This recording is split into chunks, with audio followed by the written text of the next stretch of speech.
अन्वयादितरतश्चार्थेष्वभिज्ञस्वराट् तेने ब्रह्महृदाय आदिकवये मुह्यन्ति यं सूरयः तेजो वारिमृदां यथा विनिमयो यत्र त्रिसर्गो मृषा धाम्ना स्वेन सदा निरस्तकुहकं सत्यं परं धीमहि निगमकल्पतरोर्गलितं फलं शुकमुखादमृतद्रवसंयुतम् पिबत भागवतं रसमालयं मुहुरहो रसिकाः भुवि भावुकाः दारिद्र्यदुःखज्वरदाहितानां मायापिशाची परिमर्दितानां संसारसिन्धौ परिपातितानां क्षेमाय वै भागवतं प्रगर्जति साङ्केत्यं पारिहास्यं वा स्तोभं हेलनमेव वा वैकुण्ठनामग्रहणम् अशेषाघहरं विदुः ಶ್ರೀಗುರುಭ್ಯೋ ನಮಃ ಹರಿ ಓಂ. ಒಂದೇ ನಿಮಿಷ.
ನಿನ್ನೆಯ ಪಾಠದಲ್ಲಿ ನಾವು ಪರಮಾತ್ಮನ ಪಾದ ಸಂಘಕ್ಕೆ ಸಿಕ್ಕಂತಹ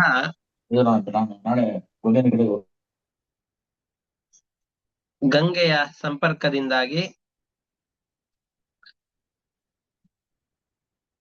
ಇವರೆಲ್ಲರೂ ಕೂಡ ತರಕಾರಿ ಅನರ್ಥಗಳನ್ನ ದೂರ ಮಾಡಿಕೊಂಡು ಮುಕ್ತಿಯನ್ನು ಪಡೆದ್ರು ಅನ್ನುವ ಕಥೆಗಳನ್ನು ನೋಡಿದ್ವಿ. ಇದು ಯಾವುದೋ ಆಶ್ಚರ್ಯವಾದದ್ದಲ್ಲ. ಗಂಗೆಯಲ್ಲಿ ಶ್ರದ್ಧೆಯಿಂದಾಗಿ ಮನಸ್ಸಿಟ್ಟು ಅವಳನ್ನ ಧ್ಯಾನ ಮಾಡಿ ಅವಳ ಪಾದೋದಕದಲ್ಲಿ ಗಂಗೆಯ ನೀರಿನಲ್ಲಿ ಸ್ನಾನ ಮಾಡಿದ ವ್ಯಕ್ತಿಗಳಿಗೆ ಸಂಸಾರದ ಬಂಧವೇನೆ ಮುಗಿದು ಹೋಗುವಾಗ ಇವರಿಗೆ ತಾವು ಮಾಡಿದ ಅಪರಾಧಗಳಿಂದಾಗಿ ಮುಕ್ತಿ ಸಿಕ್ಕಿದೆ ಅನ್ನುವಂತಹದ್ದು ದೊಡ್ಡ ವಿಷಯ ಅಂತ ಅನ್ನಿಸುವುದಿಲ್ಲ ಅಂತ ಹೇಳಿ ಇವರ ಕಥೆಯನ್ನೇ ಇಷ್ಟಕ್ಕೆ ಮುಕ್ತಾಯ ಮಾಡ್ತಾರೆ. ಇದು ಆದ್ಮೇಲೆ ಭಗೀರಥನಿಂದಾಗಿ ಮತ್ತೆ ಈ ವಂಶ ಹೇಗೆ ಮುಂದುವರಿಯಿತು ಅನ್ನೋದನ್ನ ಹೇಳ್ತಾ ಹೋಗ್ತಾರೆ. ಶ್ರುತೋ ಭಗೀರಥ ಜಜ್ಞೆ 9ನೇ ಸ್ಕಂದದ 8ನೇ ಅಧ್ಯಾಯದ 47ನೇ ಶ್ಲೋಕದ ಭಾವಾರ್ಥವನ್ನು ನೋಡ್ತಾ ಇದ್ದೇವೆ. ಶ್ರುತೋ ಭಗೀರಥ ಜಜ್ಞೆ ತಸ್ಯ ನಾಭೋ ಪರೋ ಅಭವತ್ ಸಿಂಧು ತತಸ್ತಸ್ಮಾತ್ ಅಯುತಾಯುಸ್ತತೋ ಭವತ್. ಭಗೀರಥನಿಗೆ ಶ್ರುತ ಅನ್ನುವ ಹೆಸರಿನ ಮಗ ಹುಟ್ಟಿದ. ಶ್ರುತನಿಗೆ ಮನುಚಕ್ರವರ್ತಿಯ ಮಗ ನಾಭಾಗ ಅಂತ ಇವನಿದ್ದ, ಅವನು ಹುಡ್ತಾ ಇದ್ದಾನೆ. ನಾಭಾಗನಿಗಿಂತ ಮತ್ತೊಬ್ಬ ಬೇರೆ ನಾಭಾಗ ಅಂತಂದ್ ಮಗ. ಆದ್ರೆ ನಾವ್ ಹಿಂದೆ ಒಬ್ಬ ನಾಭಾಗ ಅಂತ ಮಗನನ್ನು ನೋಡಿದ್ವಲ್ಲ, ಆ ನಾಭಾಗ ಅಲ್ಲ, ಮನುವಿನ ಮಗನಾದ ನಾಭಾಗ ಅಲ್ಲ, ಮತ್ತೊಬ್ಬ ನಾಭಾಗ ಅನ್ನುವ ಮಗ ಹುಡ್ತಾನೆ. ಈ ನಾಭಾಗನಿಗೆ ಸಿಂಧು ದ್ವೀಪ ಅನ್ನುವ ಹೆಸರಿನ ಮಗ, ಅವನಿಗೆ ಅಯುತಾಯು ಎಂಬ ಹೆಸರಿನ ಮಗ ಹುಡ್ತಾನೆ ಅಂತ ಹೇಳ್ತಾರೆ. ಇದು ಆದ ಮೇಲೆ ಈ ಅಯುತಾಯುವಿಗೆ ಋತುಪರ್ಣ ಅನ್ನುವ ರಾಜ, ಈ ಋತುಪರ್ಣ ರಾಜನ ಮಹತ್ವ ಏನು ಅಂತಂದ್ ಹೇಳಿದ್ರೆ,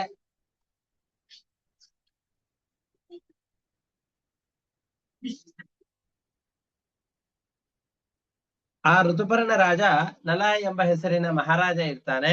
ಆ ಮಹಾರಾಜನ ಅತ್ಯಂತ ಆತ್ಮೀಯನಾದಂತಹ ಮಿತ್ರ. ಇವರು ಪರಸ್ಪರವಾಗಿ ವಿದ್ಯೆಯನ್ನ ವಿಭಾಗ ಮಾಡಿಕೊಂಡವರು. ನಾವು ನಲ ಚರಿತ್ರೆಯನ್ನ ನೋಡ್ತೇವೆ, ನಳ ದಮಯಂತಿಯರ ಕಥೆಯನ್ನ. ಇನ್ನೊಮ್ಮೆ ನಾನು ಹೇಳ್ತೇನೆ ಅಂತ ಹೇಳ್ತೇನೆ, ಮಹಾಭಾರತದಲ್ಲಿ ಬರುವಂತಹ ಒಂದು ಅದ್ಭುತವಾದ ಉಪಾಖ್ಯಾನ ಅದು. ಈ ಅಧ್ಯಾಯದ ಮುಕ್ತಾಯದ ಘಟ್ಟದಲ್ಲಿ ಅದನ್ನು ಒಮ್ಮೆ ಹೇಳ್ತೇನೆ. ಬಹಳ ಕಷ್ಟವನ್ನು ಅನುಭವಿಸಿದಂತಹ ನಲ ಚಕ್ರವರ್ತಿ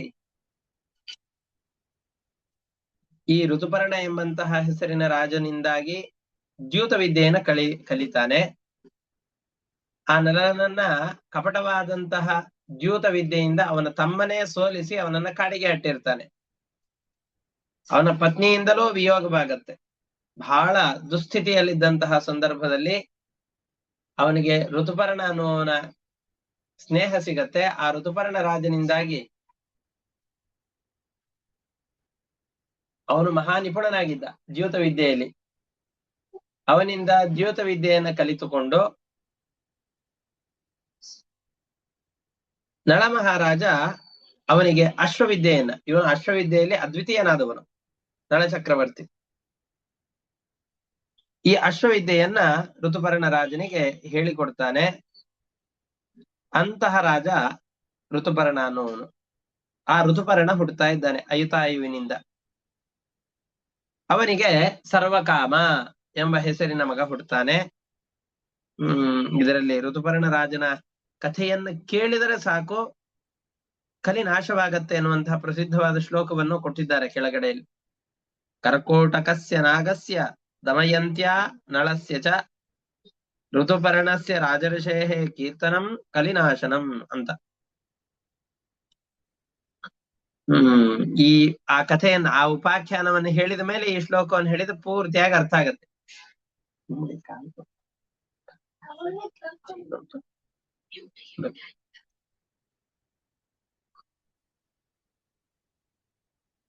ಈ ಕಥೆಯನ್ನ ಹೇಳಿದ ಮೇಲೆ ಒಂದು ಅದ್ಭುತವಾದ ರಾಜನ ಚರಿತ್ರೆಯನ್ನ ಹೇಳಿಕ್ ಪ್ರಾರಂಭ ಮಾಡ್ತಾರೆ. ಕಲ್ಮಾಶಪಾದ ಅಂತ ಒಬ್ಬ ರಾಜ, ಆ ರಾಜನ ಕಥೆಯನ್ನು ಹೇಳಿಕ್ ಶುರು ಮಾಡ್ತಾರೆ. ತುಂಬಾ ಸೊಗಸಾದ ಕಥೆ ಇದು. ಇವನಿಗೆ ಕಲ್ಮಾಶಪಾದ ಅಂತ ಈ ರಾಜನಿಗೆ ಹೆಸರು. ಅವನ ಹೆಸರು ವಸ್ತುತಃ ಸುದಾಸ ಅಂತ. ಸರ್ವಕಾಮ ಅಂತ ಯಾವ ರಾಜನನ್ನು ಹೇಳಿದ್ವೋ ಆ ಸರ್ವಕಾಮ ಎಂಬಂತಹ ಹೆಸರಿನ ರಾಜನ ಮಗ ಇವನು. ಸುದಾಸ ಅಂತ ಅವನಿಗೆ ಹೆಸರಿತ್ತು. ಆ ಸುದಾಸನಿಗೆ ಮದಯಂತಿ ಪತಿ, ಸುದಾಸನ ಮಗ ಸೌದಾಸ ಅಂತ ಅವನಿಗೆ ಹೆಸರಿತ್ತು. ಆ ಸೌದಾಸ ಎಂಬಂತಹ ರಾಜನನ್ನ ಮಿತ್ರ ಸಹ, ಕಲ್ಮಾಶಪಾದ ಅಂತ ಅನೇಕ ಹೆಸರಿನಿಂದ ಕರೀತಾ ಇತ್ತು.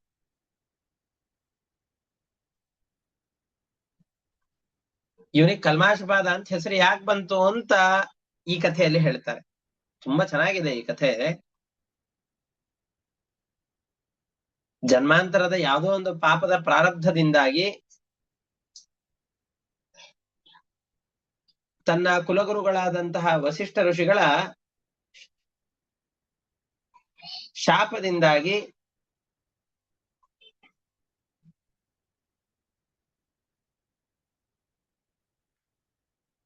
ಅವನು ರಾಕ್ಷಸತ್ವವನ್ನು ಪಡೀತಾನೆ.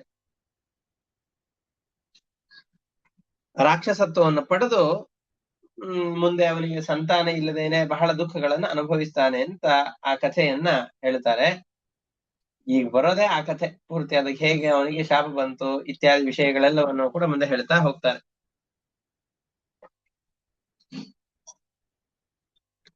ಸುದಾಸನ ಮಗನಾದಂಥ ಈ ಸೌದಾಸನಿಗೆ ಯಾವ ಕಾರಣದಿಂದ ಗುರುಗಳ ಶಾಪ ಬಂತು? ಕೆಲವೊಂದಿಷ್ಟು ಕಥೆಗಳು ಗೋಪ್ಯವಾಗಿರುತ್ತೆ. ಇದು ಆ ತರದ ಗೋಪ್ಯವಾದ ಕಥೆ ನನಗೆ ಹೇಳಬಾರ್ದು ಅಂತಿದ್ರೆ ಹೇಳಬೇಡಿ, ತೊಂದ್ರೆ ಇಲ್ಲ. ಆದ್ರೆ ನನ್ನಂತಹ ಸಾಮಾನ್ಯಗೂ ಆ ಕಥೆಯನ್ನು ಕೇಳುವ ಯೋಗ್ಯತೆ ಇದೆ ಅಂತ ಆದಲ್ಲಿ ನನಗೆ ಹೇಳಿ, ಅದನ್ನ ಕೇಳಲಿಕ್ಕೆ ಆಸಕ್ತಿ ಪಡ್ತಾ ಇದ್ದೇನೆ ಅಂತ ಹೇಳಿದ. ಆವಾಗ ಶುಕಾಚಾರ್ಯರು ಆ ಕಥೆಯನ್ನು ಹೇಳ್ತಾ ಇದ್ದಾರೆ.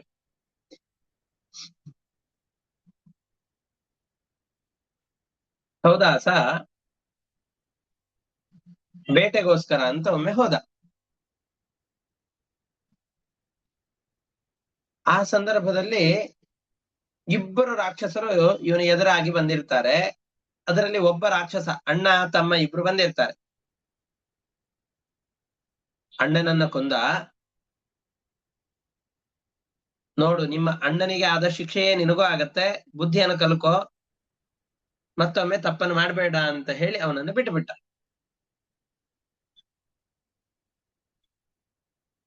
ಅದಕ್ಕೆ ಸಂಸ್ಕೃತ ಸಾಹಿತ್ಯದಲ್ಲಿ ಒಂದು ಶ್ಲೋಕ ಇದೆ.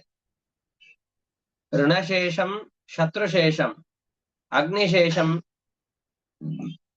ಚ, ಅಂದ್ರೆ 3 ಶೇಷಗಳನ್ನು ಎಂದಿಗೂ ಉಳಿಸಬಾರದು ಅಂತ. ಅಗ್ನಿಯ ಶೇಷ, ಒಂದ್ ಚಿಕ್ಕ ಕಿಡಿ ಇದೆ, ತೊಂದರೆ ಇಲ್ಲ ಬಿಡು ಅಂತ ಅದರಲ್ಲಿ ಔದಾಸೀನ್ಯವನ್ನು ಮಾಡಿ, ಇದೇನ್ ಮಾಡೀತೋ ಅಂತ ಔದಾಸೀನ್ಯ ಬುದ್ಧಿಯನ್ನು ಅದರಲ್ಲಿ ತೋರಿಸಬಾರ್ದು. ಬೆಂಕಿ ಎಷ್ಟೇ ಚಿಕ್ಕದಾಗಿರ್ಲಿ ಅದನ್ನ ನಾಶ ಮಾಡಿಬಿಡ್ಬೇಕು, ಪೂರ್ತಿಯ ನಂದುವವರೆಗೂ ಬಿಡಬಾರ್ದು. ಋಣಶೇಷ, ಋಣ ಅಂತಂದ್ ಹೇಳಿದ್ರೆ ಸಾಲ. ಸಾಲ ಸ್ವಲ್ಪ ಇದೆಲ್ಲ, ಮುಂದೆ ಯಾವತ್ತೋ ಒಂದು ದಿವಸ ತೀರಿಸಿದ್ರೆ ಆಯ್ತು ಅಂತ ಅಂದುಕೊಂಡು ಸುಮ್ನೆ ಇರಬಾರ್ದು. ಯಾಕೆ ಅಂತಂದ್ ಹೇಳಿದ್ರೆ ಸಾಲಕ್ಕೆ ಬಡ್ಡಿ, ಆ ಬಡ್ಡಿಗೆ ಚಕ್ರ ಬಡ್ಡಿ, ಆ ಚಕ್ರ ಬಡ್ಡಿಗೆ ಸುಸ್ತಿ ಬಡ್ಡಿ, ಮತ್ತಿನ್ನೊಂದು ಬಡ್ಡಿ ಅಂತ ಸೇರ್ಕೊಂಡು ತುಂಬಾ ಚಿಕ್ಕದಾದಂತಹ ಸಾಲವು ಕೂಡ ಬೃಹತ್ ಗಾತ್ರವಾಗಿ ಬೆಳೆದು ಜೀವನಿಗೆ ಬಹಳ ತೊಂದರೆಯನ್ನು ಉಂಟು ಮಾಡುತ್ತೆ. ಅದೇ ರೀತಿಯಾಗಿ ಶತ್ರುಶೇಷ, ಶತ್ರುಗಳು ಯಾರೇ ಇರ್ಲಿ ಅವರನ್ನು ನಿಶ್ಶೇಷವಾಗಿ ನಾಶ ಮಾಡ್ಬೇಕು. ಸ್ವಲ್ಪ ಶತ್ರುಗಳನ್ನು ಉಳಿಸಿದರೂ ಕೂಡ ಅವರಿಂದ ಆಪತ್ತುಗಳು ತಪ್ಪಿದ್ದಲ್ಲ. ಆ ಅಣ್ಣ ತಮ್ಮಂದಿರು ರಾಕ್ಷಸರು ಬಂದಾಗ ಅಣ್ಣನನ್ನು ಕೊಂದು ತಮ್ಮನನ್ನಷ್ಟೇ ಬಿಟ್ಟಿದ್ದಕ್ಕೆ ಅವನು ಸೇಡು ತೀರಿಸ್ಕೊಳ್ಳಿಕ್ಕೆ ಅಂತ ಇವನ ಅರಮನೆಯನ್ನೇ ಪ್ರವೇಶ ಮಾಡಿದ. ಅವನನ್ನು ಸಾಯಿಸ್ಬಿಟ್ಟಿದ್ರೆ ತೊಂದರೆ ಆಗ್ತಾ ಇದ್ದಿದ್ದಿಲ್ಲ. ಆದ್ರೆ ಪ್ರಾರಬ್ಧ ಕರ್ಮಗಳು ಒಬ್ಬನಿಗೆ ಶಿಕ್ಷೆಯನ್ನು ಕೊಟ್ಟು, ನೋಡು ಈ ಶಿಕ್ಷೆಯಿಂದಾಗಿ ನಿನ್ನ ತಪ್ಪನ್ನು ನೀನು ತಿದ್ದಿಕೋ ಅಂತ ಹೇಳಿದಾಗ ತಪ್ಪನ್ನು ತಿದ್ಕೋಬೇಕಾಗಿತ್ತು, ತಿದ್ಕೊಳ್ಳಿಲ್ಲ. ಅರಮನೆಯನ್ನ ಹೋಗ್ತಾ ಇದ್ದಾನೆ, ಪ್ರವೇಶ ಮಾಡ್ತಾ ಇದ್ದಾನೆ. ಅವನಿಗೆ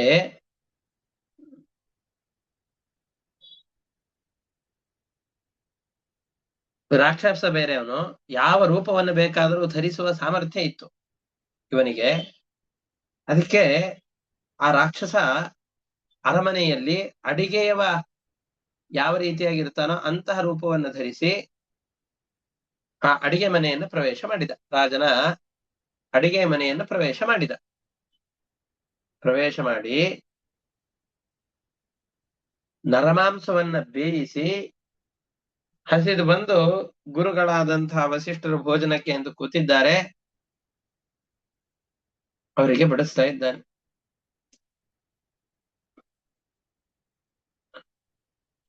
ಅಡಿಗೆಯವನು ಗುರುಗಳಿಗೆ ಯಾವ ಪದಾರ್ಥಗಳನ್ನು ಬಡಿಸ್ಬೇಕು ಅದನ್ನು ಬಿಟ್ಬಿಟ್ಟು ಅಭಕ್ಷ್ಯವಾದಂತಹ ಪದಾರ್ಥಗಳನ್ನ, ಅಭೋಜ್ಯವಾದ ಪದಾರ್ಥಗಳನ್ನ ಬಡಿಸ್ತಾ ಇದ್ದಾನೆ ಅನ್ನೋದನ್ನ ನೋಡಿ ವಸಿಷ್ಠ ಋಷಿಗಳಿಗೆ ಬಹಳ ಕೋಪ ಬಂತು.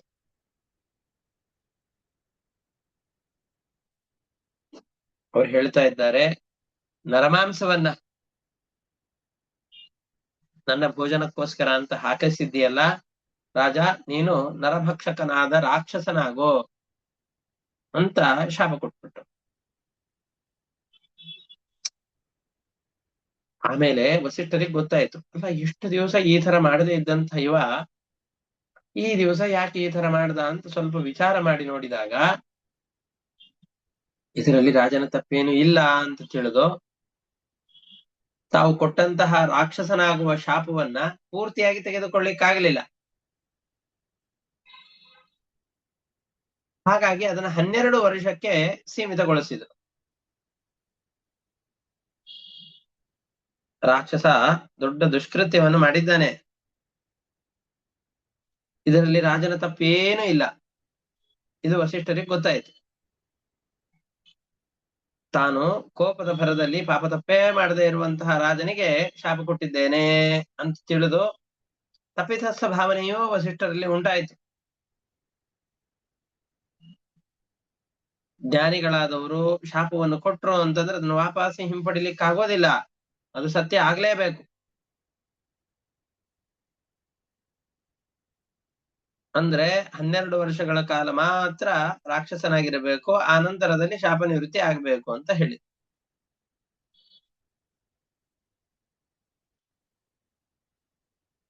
ಆದ್ರೆ ಇದಕ್ಕೆ ವ್ಯಾಖ್ಯಾನಗಳಲ್ಲೆಲ್ಲ ಕೊಡ್ತಾರೆ. ರಾಜ ಇವರಿಗೆ ನರಮಾಂಸವನ್ನು ಬಡಿಸುವ ಸಂದರ್ಭದಲ್ಲಿ ಸುಮ್ಮನೆ ಇರ್ಲಿಲ್ಲ, ಬಡಸು ಬಡಸು ಅಂತ ಹೇಳಿದ.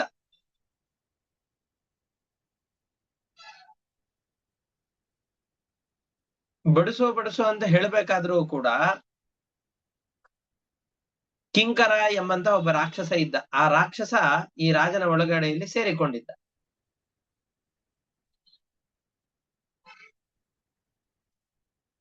ಆ ಕಿಂಕರ ಎಂಬಂತಹ ರಾಕ್ಷಸನನ್ನ ಕಳಿಸಿದ್ದು ವಿಶ್ವಾಮಿತ್ರ ಋಷಿಗಳು. ಇವರಿಬ್ಬರಿಗೂ ಕೂಡ ಜಗಳ, ಕೋಳಿ ಜಗಳ ನಾವು ಮುಂಚೆ ನೋಡಿದ್ದೇವೆ. ಆ ಜಗಳದಿಂದಾಗಿ ಕಿಂಕರ ಎಂಬಂತಹ ರಾಕ್ಷಸನನ್ನ ಕಳಿಸಿ ರಾಜನ ಒಳಗಡೆಯಲ್ಲಿ ಪ್ರವೇಶ ಮಾಡುವ ಹಾಗೆ ಮಾಡಿ, ಇಲ್ಲಿ ರಾಕ್ಷಸ ರೂಪದಲ್ಲಿ ಬಂದಂತಹ ವ್ಯಕ್ತಿ ಅಡಿಗೆಯವನ ರೂಪವನ್ನು ಧರಿಸಿ ಅಡಿಗೆಯನ್ನು ಮಾಡಿ ಹಾಕಿದಾಗ ವಸಿಷ್ಠರಿಗೆ ಇದನ್ನು ಬಡಿಸು ಅಂತ ಹೇಳ್ತಾನೆ. ಇದನ್ನ ಜ್ಞಾನ ದೃಷ್ಟಿಯಿಂದ ತಿಳಿದಂತಹ ವಸಿಷ್ಠರು ವಿಶ್ವಾಮಿತ್ರರಿಗೆ ಏನು ಸಿಟ್ಟನ್ನ, ಅವ್ರ ಮೇಲೆ ಏನು ಸಿಟ್ಟು ಬಂದಿತ್ತೋ ಆ ಸಿಟ್ಟನ್ನ ಇನ್ನೊಬ್ರ ಮೇಲೆ ತೀರಿಸಿದ್ರು. ಬಡವನ್ ಸಿಟ್ಟು ದವಡೆಗ್ ಮೂಲ ಅಂತಂದು ಹೇಳಿದ ಹಾಗೆ, ಬಡವನಿಗೆ ಸಿಟ್ಟು ಬಂದು ಚೆನ್ನಾಗಿ ಅವನು ಬೈದು ಗೀದು ಏನೋ ಮಾಡ್ದ ಅಂತಂದು ಹೇಳಿದ್ರೆ ಆ ಸಿಟ್ಟಿನ ಪರಿಣಾಮವನ್ನು ಅನುಭವಿಸೋದು ಅವನ ದವಡೆಗಳೇ. ಚೆನ್ನಾಗಿ ಅವನನ್ನು ಹೊಡೆದು ಬಿಡ್ತಾರೆ ಬಡವ ಏನಾದ್ರೂ ಮಾತನಾಡಿದ ಅಂತಂದ್ರೆ. ಹಣದ ಬಲ ಇಲ್ಲ, ಅಧಿಕಾರದ ಬಲ ಇಲ್ಲ, ಮತ್ತೆ ದುಃಖವನ್ನು ಪಡಿತಾನೆ. ಹಾಗಾಗಿ ಇವನಿಗೆ ಪಾಪ ರಾಜನಿಗೆ ಸ್ವಭಾವತಃ ರಾಕ್ಷಸನ ಕೃತ್ಯ, ಇಬ್ಬರು ರಾಕ್ಷಸರು ಸೇರಿ ಮಾಡಿದಂತಹ ಕೃತ್ಯ ಅಂತ ತಿಳಿದುಕೊಂಡು ವಸಿಷ್ಠರು ರಾಕ್ಷಸನ ಪ್ರವೇಶ ಈ ರಾಜನ ಒಳಗಡೆಯಲ್ಲಿ ಆಗ್ಬೇಕು ಅಂತಂದ್ರೆ ರಾಜನಲ್ಲಿ ಏನೋ ಒಂದು ಅನರ್ಥ ಇರಬೇಕಲ್ವ. ಆ ಅನರ್ಥವನ್ನ ರಾಜ ಏನ್ ಮಾಡಿದ್ದಾನಲ್ಲ, ಆ ಅನರ್ಥದ ಫಲವನ್ನ ರಾಜ ಅನುಭವಿಸ್ಬೇಕಲ್ಲ. ಅದಕ್ಕೋಸ್ಕರ ಅಂತ 12 ವರ್ಷಗಳ ಕಾಲ ರಾಕ್ಷಸನಾಗಿರುವಂತ ವಿಶ್ವಾಮಿತ್ರರು ಅವನಿಗೆ ಶಿಕ್ಷೆಯನ್ನು ಕೊಡ್ತಾ ಇದ್ದಾರೆ. ರಾಜನಿಗೆ ವಸಿಷ್ಠರು ಶಾಪವನ್ನು ಕೊಡ್ತಾ ಇದ್ದಾರೆ. ವಸಿಷ್ಠರು ಈ ರೀತಿಯಾಗಿ ಶಾಪವನ್ನು ಕೊಟ್ಟಾಗ ರಾಜನಿಗೆ ಸಿಟ್ಟು ಬರುತ್ತೆ. ನಾನು ಏನು ತಪ್ಪೇ ಮಾಡಿಲ್ಲ, ನನ್ನೊಳಗಡೆಯಲ್ಲಿರುವಂತಹ ರಾಕ್ಷಸರು ಈ ರೀತಿಯಾದ ಅನರ್ಥವನ್ನು ಮಾಡಿರೋದು, ಆದರೆ ತಪ್ಪೇ ಮಾಡದೇ ಇರುವ ನನ್ನ ಮೇಲೆ ಇವರು ಶಾಪವನ್ನು ಕೊಡ್ಲಿಕ್ಕೆ ಬಂದಿದ್ದಾರಲ್ಲ ಅಂತ ವಿಶ್ವಾಮಿತ್ರ ಋಷಿಗಳ ಮೇಲೆ ಇವರಿಗೆ ಸಿಟ್ಟು ಬರ್ಲಿಕ್ಕೆ ಪ್ರಾರಂಭ ಆಯಿತು. ಅದಕ್ಕೆ ತಾನೂ ಕೂಡ, ರಾಜನೂ ಕೂಡ ಬಹಳ ತಪಸ್ವಿಯಾದವನು. ತಪಸ್ವಿಯಾದಂತಹ ರಾಜ ತಾನೂ ಕೂಡ ಬೊಗಸೆಯಲ್ಲಿ ನೀರನ್ನು ಹಿಡಿದುಕೊಂಡು ಅವ್ರಿಗೂ ಶಾಪವನ್ನು ಕೊಡ್ಲಿಕ್ಕೆ ಅಂತ ನೀರನ್ನ ಕೈಯಲ್ಲಿ ಎತ್ತಿಕೊಂಡ.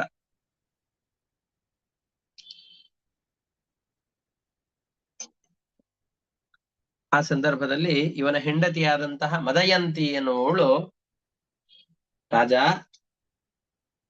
ಅವರು ಸರಿ ಮಾಡ್ಲಿ ತಪ್ಪು ಮಾಡ್ಲಿ ಅವರು ಗುರುಗಳು, ಅವರನ್ನ ಶಿಕ್ಷಿಸ್ಲಿಕ್ಕೆ ಹೋಗ್ಬೇಡ, ಅವ್ರಿಗೆ ಶಾಪ ಕೊಡ್ಲಿಕ್ಕೆ ಹೋಗ್ಬೇಡ ಅಂತ ಈ ರೀತಿಯಾಗಿ ರಾಣಿ ರಾಜನನ್ನ ತಡೆದು ಅವನ ತಪಸ್ಸಿನ ಶಕ್ತಿ ಎಲ್ಲವೂ ಕೂಡ ನಾಶವಾಗದೇ ಇರುವ ಹಾಗೆ ತಡೆದ್ಲು.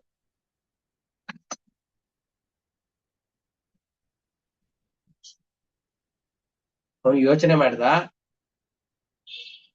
ಒಬ್ಬ ರಾಕ್ಷಸನನ್ನ ಕೊಂದ ಕಾರಣಕ್ಕೋಸ್ಕರವಾಗಿಯೇ ನನಗಿಂತ ದೊಡ್ಡ ಪಾಪ ಬಂದು ಋಷಿಗಳಿಂದ 12 ವರ್ಷಗಳ ಕಾಲ ಶಾಪವನ್ನ ಪಡೆಯುವಂತಹ ಸ್ಥಿತಿ ಬಂದಿದೆ ಅಂತಾದರೆ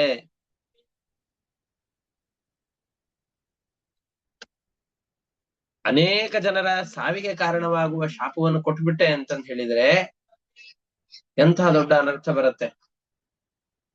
ಹಾಗಾಗಿ ಏನೇ ದೊಡ್ಡ ಪಾಪ ಬರಲಿ, ಈ ನೀರನ್ನ ನನ್ನ ಕಾಲಿನ ಮೇಲೆ ಹಾಕಿಕೊಂಡು ಸುಟ್ಟು ಬೆಂದು ಹೋಗಿ ಬಿಡಬಹುದು, ಆದ್ರೂ ತೊಂದರೆ ಇಲ್ಲ. ಅನೇಕ ಜನರ ನಾಶಕ್ಕೆ ಕಾರಣವಾಗುವಂತಹ ನೀರನ್ನ ಋಷಿಗಳ ಮೇಲೆ ಹಾಕಲಾರದೆ ಅಂತ ಅಂದುಕೊಂಡು, ಬೇರೆ ಜೀವಿಗಳ ನಾಶಕ್ಕೆ ಕಾರಣವಾಗಬಾರದು ಅಂತ ತಿಳಿದುಕೊಂಡು ತನ್ನ ಕಾಲುಗಳ ಮೇಲೇನೆ ನೀರನ್ನು ಸುರಿದುಕೊಂಡು,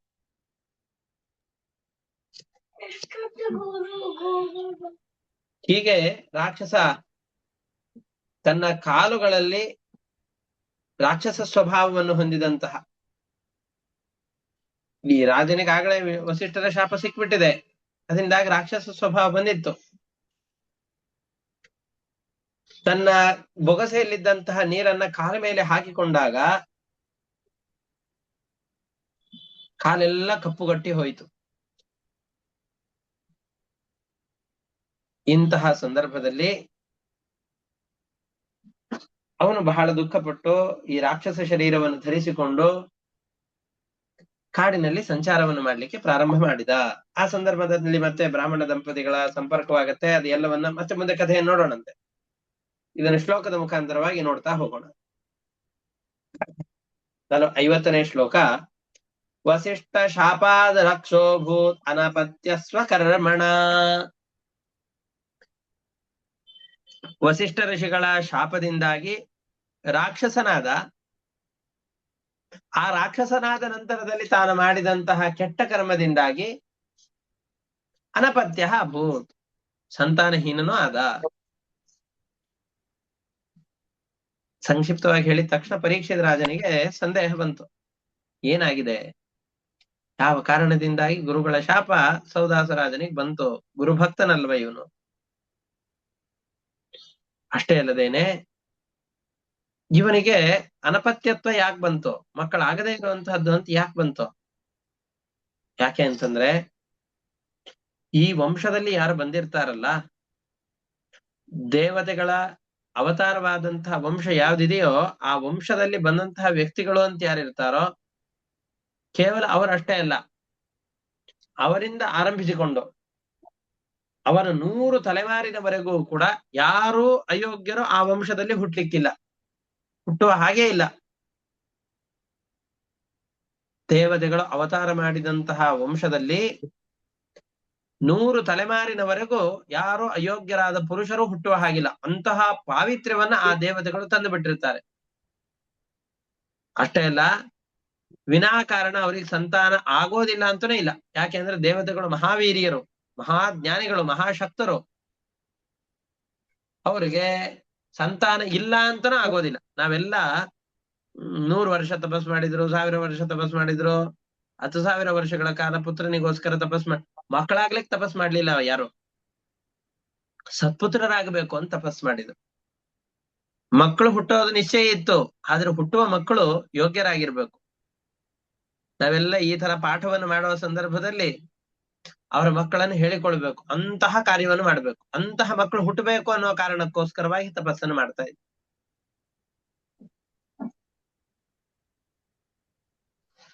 ಹಾಗಾಗಿ ಇವನಿಗೆ ಮಕ್ಕಳು ಹುಟ್ಟಿಲ್ಲ ಅಂತಾದ್ರೆ, ವಸಿಷ್ಠ ಋಷಿಗಳ ಶಾಪ ಬಂತು ಅಂತಂದ್ರೆ ಏನು ಕಾರಣ ಇರಬೇಕು? ಯಾವ ಕಾರಣದಿಂದಾಗಿ ಇವನಿಗೆ ಇಂತಹ ಅನರ್ಥ ಆಗಿದೆ? ಅದೇನು ಅಂತಹ ರಹಸ್ಯ ಅಲ್ಲ ಅಂತಾದ್ರೆ ನನಗೆ ಹೇಳಬಹುದಾದಂತಹ ವಿಚಾರವಾದ್ರೆ ಹೇಳಿ ಅಂತ ಅಂದ. ಇನ್ನಿಮಿತ್ತೋ ಗುರೋ ಶಾಪಃ ಸೌದಾಸಸ್ಯ ಮಹಾತ್ಮನಃ ಏತದ್ವೇದಿತು ಮಿಚ್ಛಾಮಃ ಕಥ್ಯತಾನ್ ನರಹೋ ಯದಿ. ತುಂಬಾ ಗೋಪ್ಯವಾದ ವಿಷಯವಲ್ಲ ಅಂತಾದ್ರೆ, ಯಾವ ಕಾರಣದಿಂದಾಗಿ ಗುರುಗಳ ಶಾಪ ಸಿಕ್ತು ಸೌದಾಸನಿಗೆ? ಸೌದಾಸ ಅನ್ನುವ ರಾಜ, ಅವನಿಗೆ ಕಲ್ಮಾಶಪಾದ ಅಂತ ಹೆಸರು ಬಂತು. ತಿಳಿಬೇಕು ಅಂತ ಅಂದುಕೊಂಡಿದ್ದೇನೆ. ಗೋಪ್ಯವಲ್ಲ, ನನಗೂ ಹೇಳಬಹುದು ಅಂತಾದ್ರೆ ಅದನ್ನು ತಿಳಿಸಿ. ಯಾರೋ ಒಂದಿಬ್ರು ಗುಟ್ಟಾಗಿ ಮಾತನಾಡ್ಕೊಳ್ತಾ ಇದ್ದಾಗ ನಾವು ಮಧ್ಯದಲ್ಲಿ ಹೋಗಿ ನಿಂತಾಗ ಏನಾದ್ರೂ ಗುಪ್ತವಾದ ವಿಷಯಗಳನ್ನು ಮಾತನಾಡದೆ ಇದ್ರೆ ಆ ವಿಷಯಗಳನ್ನು ನನಗೂ ಹೇಳಬಹುದು ಅಂತಾದಲ್ಲಿ ಆ ವಿಷಯಗಳನ್ನು ಹೇಳಿ ಅಂತ ನಾವು ಕೇಳ್ತೇವಲ್ಲ, ಹಾಗೆ ಶುಕಮುನಿಗಳ ಬಳಿಯಲ್ಲಿ ರಾಜ ಕೇಳ್ತಾ ಇದ್ದಾನೆ. ಆವಾಗ ಹೇಳ್ತಾ ಇದ್ದಾರೆ, ಅಂತಹ ಗೋಪ್ಯವಾದ ವಿಷಯ ಏನು ಅಲ್ಲ ಅಂತ ಹೇಳ್ಕೊಂಡು ಆ ಕಥೆಯನ್ನು ಹೇಳಿ ಪ್ರಾರಂಭ ಮಾಡ್ತಾ ಇದ್ದಾರೆ.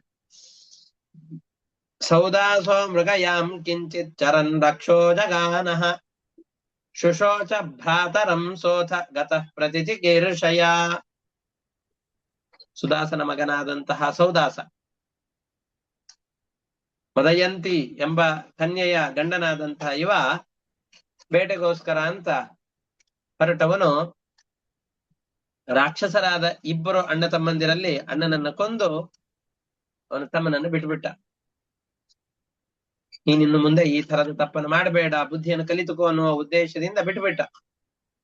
ಆದ್ರೆ ಸೇಡಿನ ಜ್ವಾಲೆ ಅವನ ಮನಸ್ಸಿನಲ್ಲಿ ಕುದೀತಾ ಇತ್ತು. ಅದಕ್ಕೋಸ್ಕರ ಅವನ ಅರಮನೆಯನ್ನೇ ಪ್ರವೇಶ ಮಾಡ್ತಾ ಇದ್ದಾನೆ, ರಾಜನ ಅರಮನೆಯನ್ನೇ ಪ್ರವೇಶ ಮಾಡ್ತಾ ಇದ್ದಾನೆ ಈ ರಾಕ್ಷಸ. ಸಚಿಂತಯನ್ನಘಂ ರಾಜ್ಞಃ ಸೂದರೂಪಧರೋ ಗೃಹೇ ಗುರವೇ ಭೋಕ್ತು ಕಾಮಾಯ ಪಕ್ತ್ವಾ ನಿನ್ಯೇನ ರಾಮಿಷಂ. ಅವನು ಯೋಚನೆ ಮಾಡ್ತಾ ಇದ್ದ,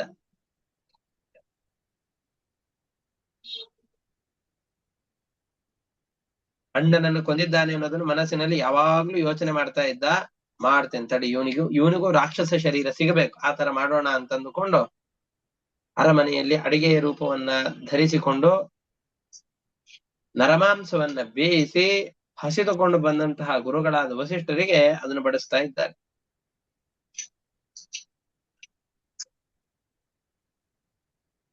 ರಾಜನು ಕೂಡ ಹಾಕು ಹಾಕು ಅಂತ ಹೇಳ್ತಾ ಇದ್ದಾನೆ.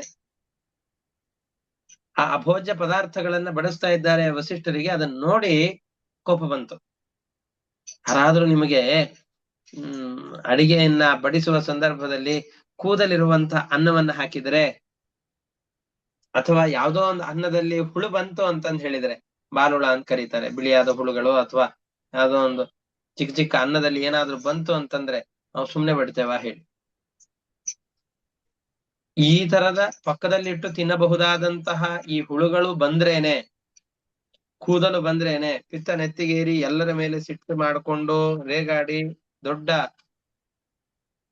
ಕೋಲಾಹಲವನ್ನೇ ಎಬ್ಬಿಸುವಂತಹ ಈ ಸಂದರ್ಭದಲ್ಲಿ ವಸಿಷ್ಠ ಋಷಿಗಳಿಗೆ ಭೋಜ್ಯವೇ ಅಲ್ಲದೆ ಇರುವ ನರಮಾಂಸವನ್ನ ತಂದು ಬಡಿಸ್ತಾ ಇದ್ದಾರೆ. ಅದನ್ನ ನೋಡಿ ಬಹಳ ಸಿಟ್ಟು ಬಂತು. ಇದನ್ನೆಲ್ಲ ಮಾಡಿಸಿ ಹಾಕಿಸ್ತಾ ಇರೋನು ಯಾರು? ರಾಜ ಅಲ್ವಾ? ಹಾಗಾಗಿ ರಾಜನಿಗೆ, ರಾಜ ನೀನು ರಾಕ್ಷಸನಾಗಿ ಹೋಗೋ ಅಂತ ವಸಿಷ್ಠ ಋಷಿಗಳು ಶಾಪವನ್ನು ಕೊಡ್ತಾ ಇದ್ದಾರೆ. ಪರಿವೇಶ್ಯಮಾಣಂ ಭಗವಾನ್ ವಿಲೋಕ್ಯ ಭಕ್ಷ್ಯ ಮಂಜಸ ರಾಜಾನಂ ಅಶಪತ್ ಕ್ರುದ್ಧ ರಕ್ಷೋ ಹ್ಯೇವಂ ಭವಿಷ್ಯಸಿ. ನನಗೆ ಅಭೋಜ್ಯವಾದಂತಹ ನರಮಾಂಸವನ್ನ ತಿನ್ಲಿಕ್ಕೆ ಅಂತ ಕೊಡ್ತಾ ಇದ್ದೆ, ರಾಜ ನೀನು ರಾಕ್ಷಸನಾಗಿ ಹೋಗೋ ಅಂತ ಶಾಪ ಕೊಡ್ತಾ ಇದ್ದೆ. ರಕ್ಷ ಕೃತಂ ತದ್ವಿದಿತ್ವಾ ಚಕ್ರೇ ದ್ವಾದಶ ವಾರ್ಷಿಕಂ ಸೋಪ್ಯಪೋಂಜಲಿನಾದಾಯ ಗುರುಂ ಶಪ್ತುಂ ಸಮುದ್ಯತಃ. ಇದರಲ್ಲಿ ನನ್ನ ತಪ್ಪು ಏನೂ ಇಲ್ಲ. ಆದ್ರೂ ವಸಿಷ್ಠ ಋಷಿಗಳು ನನ್ನ ಮೇಲೆ ಸಿಟ್ಟಾಗಿದ್ದಾರೆ, ನನಗೆ ಶಾಪ ಕೊಟ್ಟಿದ್ದಾರೆ ಅಂತ ರಾಜನಿಗೂ ಕೋಪ ಬಂತು. ನಾವು ತಪ್ಪು ಮಾಡಿದಾಗ್ಲೇನೆ ನಮಗೆ ಶಿಕ್ಷೆಯನ್ನು ಕೊಟ್ರೆ ನಮಗೆ ಆ ವ್ಯಕ್ತಿಗಳ ಮೇಲೆ ಕೋಪ ಬರುವಾಗ, ಈ ರಾಕ್ಷಸನಿಗೆ ಹಾಗೆ ಆಗಿದ್ದಲ್ವ, ಅವನು ಜನರಿಗೆ ಅನರ್ಥವನ್ನು ಮಾಡ್ತಾ ಇದ್ದ. ಅದಕ್ಕೆ ರಾಜ ಬಂದು ಅವನ ಅಣ್ಣನನ್ನು ಕೊಂದು ಇವನನ್ನು ಬಿಟ್ಟಾಗ ರಾಜ ನಮಗೇ ಮಾಡ್ತಾ ಇದ್ದಾನ ಅಂತ ಅವನಿಗೆ ಸಿಟ್ಟು ಬಂತು. ತಪ್ಪು ಮಾಡಿದ್ದಕ್ಕೆ ಶಿಕ್ಷೆ ಕೊಟ್ಟಾಗ್ಲೇನೆ ಸಿಟ್ಟು ಬರುವಾಗ ರಾಜ ತಾನೇನೋ ತಪ್ಪೇ ಮಾಡಿಲ್ಲ. ಅಂತಹ ಸಂದರ್ಭದಲ್ಲಿ ವಸಿಷ್ಠ ಋಷಿಗಳು ನನಗೆ ರಾಕ್ಷಸನಾಗುವಂತ ಶಾಪವನ್ನು ಕೊಟ್ಟಾಗ ರಾಜನಿಗೂ ಸಿಟ್ಟು ಬಂತು. ನೀರನ್ನ ತೆಗೆದುಕೊಂಡು ವಸಿಷ್ಠ ಋಷಿಗಳಿಗೆ, ಗುರುಗಳಾದ ವಸಿಷ್ಠರಿಗೇನೆ ಶಾಪವನ್ನು ಕೊಡ್ಲಿಕ್ಕೆ ಅಂತ ಪ್ರಾರಂಭ ಮಾಡ್ತಾ ಇದ್ದಾನೆ. ಆಮೇಲೆ ಮದಯಂತಿ ಅನ್ನುವ ಅವನ ಪತ್ನಿ ಗುರುಗಳ ಮೇಲೆ ಈ ರೀತಿಯಾಗಿ ಶಾಪವನ್ನು ಕೊಟ್ಟು ನಿನ್ನ ಪುಣ್ಯವನ್ನ ಹ್ರಾಸ ಮಾಡಿಕೊಳ್ಳಬೇಡ ಅಂತ ಹೇಳಿದ್ದಕ್ಕೆ ಸುಮ್ಮನಾಗ್ತಾನೆ. ಆ ಕೈಯಲ್ಲಿನ ಬೊಗಸೆಯಲ್ಲಿದ್ದ ನೀರನ್ನ ಕಾಲಿನ ಮೇಲೆ ಚೆಲ್ಲಿಕೊಳ್ತಾನೆ. ಅವನ ಕಾಲೆಲ್ಲವೂ ಕೂಡ ಕಪ್ಪಾಗಿ ಹೋಗುತ್ತೆ.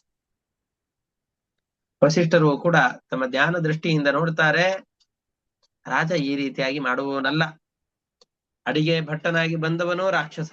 ಈ ರಾಜನಲ್ಲೂ ಕೂಡ ವಿಶ್ವಾಮಿತ್ರರು ಕಳಿಸಿದಂತಹ ಕಿಂಕರ ಎಂಬಂತಹ ರಾಕ್ಷಸ ನಿಂತುಕೊಂಡು ಈ ರೀತಿಯಾದ ಅನರ್ಥವನ್ನು ಮಾಡಿಸ್ತಾ ಇದ್ದಾನೆ ಅಂತ ತಿಳಿದು ವಿಶ್ವಾಮಿತ್ರರ ಮೇಲೆ ಬಂದಂತಹ ಕೋಪವನ್ನು ರಾಜನ ಮೇಲೆ ತೀರಿಸಿಕೊಳ್ತಾ ಇದ್ದಾನೆ. ಹೀಗೆ ಅವರು 12 ವರ್ಷಗಳಿಗೆ ತಾವು ಕೊಟ್ಟ ಶಾಪವನ್ನ ಸೀಮಿತ ಮಾಡ್ತಾ ಇದ್ದಾರೆ. ರಕ್ಷಃಕೃತಂ ತದ್ವಿದಿತ್ವ ಚಕ್ರೆ ದ್ವಾದಶ ವಾರ್ಷಿಕಂ. ರಾಕ್ಷಸರು ಈ ಅನರ್ಥವನ್ನು ಮಾಡಿದ್ದಾರೆ ಎಂದು ತಿಳಿದುಕೊಂಡು ಆ ಶಾಪವನ್ನು 12 ವರ್ಷಕ್ಕೆ ಸೀಮಿತಗೊಳಿಸಿದರು. ಗುರುಗಳನ್ನ ಶಾಪ ಕೊಡ್ಲಿಕ್ಕೆ ಅಂತ ಕೈಯಲ್ಲಿ ನೀರನ್ನು ತೆಗೆದುಕೊಂಡಂತಹ ಅವನನ್ನು ಕುರಿತು ಮದಯಂತಿ ಬಂದು ತಡಿತಾ ಇದ್ದಾಳೆ. ಅವನು ಪ್ರಾಣಿಗಳಿಗೆಲ್ಲ ಅನರ್ಥವನ್ನು ಉಂಟು ಮಾಡ್ತಾ ಇದ್ದಂತಹ ಶಾಪವನ್ನು ಕೊಡುವವನಿದ್ದ. ಆ ನೀರನ್ನ ತನ್ನ ಕಾಲಿನ ಮೇಲೆ ಸುರಿದುಕೊಂಡ.